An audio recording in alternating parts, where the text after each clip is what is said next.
Hello, അസ്സാം വലൈക്കും.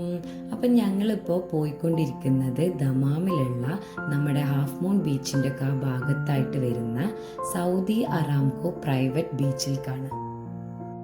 അപ്പോൾ ഇതൊരു പ്രൈവറ്റ് ബീച്ച് ആയതുകൊണ്ട് തന്നെ നമ്മുടെ അറാംകോയിൽ വർക്ക് ചെയ്യുന്നവർക്ക് മാത്രം ആക്സസ് ഉള്ളൊരു ബീച്ചാണ്. പിന്നെ നമ്മൾ പോയത് എങ്ങനെയെന്ന് വെച്ചാൽ നമ്മളൊരു ഫ്രണ്ട് ത്രൂ പോയതാണ്. അപ്പോൾ നമ്മൾ കയറി ചെല്ലുമ്പോൾ തന്നെ നമുക്ക് ചെറിയൊരു സെക്യൂരിറ്റി ചെക്കിംഗ് ഒക്കെ ഉണ്ട് കേട്ടോ. അത് കഴിഞ്ഞിട്ടാണ് നമ്മളിതിൻ്റെ എൻട്രൻസിലേക്ക് എത്തുക. എന്തായാലും പറയാതിരിക്കാൻ വയ്യ, ഭയങ്കര ബ്യൂട്ടിഫുള്ളായ ബീച്ചാണ്. കാരണം ദമാമിൽ ഇത്ര നല്ലൊരു ബീച്ച് ഞാൻ കണ്ടിട്ടില്ല. കാരണം ഭയങ്കര സെറ്റപ്പാണ് അതിൻ്റെ ഉള്ളിൽ. ഓരോന്ന് അവർ സെറ്റ് ചെയ്തിട്ടുള്ളതൊക്കെ ഭയങ്കര ഭംഗിയാണ് കേട്ടോ കാണാൻ. കുട്ടികൾക്കും തന്നെ കളിക്കാൻ ഒരുപാട് ഓപ്ഷൻസ് ഉണ്ടായിരുന്നു. പിന്നെ അവിടെ കുറേ സ്റ്റേജ് പ്രോഗ്രാംസും നടക്കുന്നുണ്ടായിരുന്നു.